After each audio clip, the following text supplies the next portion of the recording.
یہ آئینہ کبھی مت دیکھنا، خاص طور پر رات کے 3 بجے کے بعد۔ حارث کو یہ جملہ سن کر ہنسی آئی تھی۔ وہ ابھی ابھی اس پرانے گھر میں شفٹ ہوا تھا۔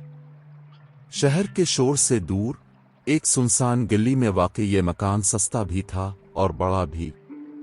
اس کے دوست بلال نے خبردار کیا تھا، یہ گھر ٹھیک نہیں، لوگ کہتے ہیں یہاں کچھ ہے، لیکن حارث حقیقت پسند تھا، اسے بھوتوں پر یقین نہیں تھا۔ گھر کے ایک کمرے میں ایک بڑا سا پرانا آئینہ لگا ہوا تھا۔ اس کا فریم سیاہ اور خراشوں سے بھرا ہوا تھا، جیسے کسی نے اسے نوچا ہو۔ پہلی رات سب ٹھیک رہا، دوسری رات ٹھیک نہیں تھی۔ رات کے ٹھیک 3 بجے حارث کی آنکھ اچانک کھل گئی۔ کمرے میں مکمل خاموشی تھی، لیکن اسے لگا جیسے کوئی سانس لے رہا ہو۔ وہ اٹھ کر بیٹھ گیا، نظر بے اختیار آئینے پر گئی۔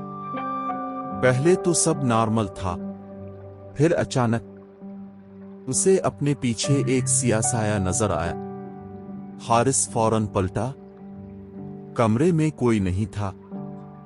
اس نے دوبارہ آئینے کی طرف دیکھا، سایہ غائب ہو چکا تھا۔ بس وہم ہے، اس نے خود سے کہا، لیکن دل کی دھڑکن تیز ہو چکی تھی۔ اگلی رات وہ جان بوجھ کر جاگتا رہا۔ 3 بجے آئینے میں اس کا عکس نظر آ رہا تھا، لیکن ایک فرق تھا، آئینے والا حارث مسکرا رہا تھا، جبکہ اصلی حارث کے چہرے پر خوف تھا۔ اس کی سانس رک گئی۔ آئینے والا حارث آہستہ آہستہ سر جھکانے لگا، اور پھر اس نے ہونٹ ہلائے۔ اب تمہاری باری ہے۔ حارث پیچھے ہٹ گیا۔ یہ کیا ہے؟ اچانک کمرے کا درجہ حرارت گر گیا، سانس سے دھواں نکلنے لگا۔ آئینے میں موجود وہ اب حرکت کر رہا تھا، لیکن اصلی حارث ساکت کھڑا تھا۔ پھر آئینے کے اندر والا حارث باہر نکلنے لگا، جیسے پانی کی سطح سے کوئی چیز باہر آ رہی ہو۔ حارث چیخا اور دروازے کی طرف بھاگا، مگر دروازہ بند تھا۔ پیچھے موڑ کر دیکھا، وہ چیز اب آدھی باہر آ چکی تھی۔ اس کا چہرہ مسکرا رہا تھا، لیکن آنکھیں خالی تھیں۔ یہ گھر ہمیں پسند ہے، اس نے کہا۔ ہمیں تمہاری ضرورت ہے؟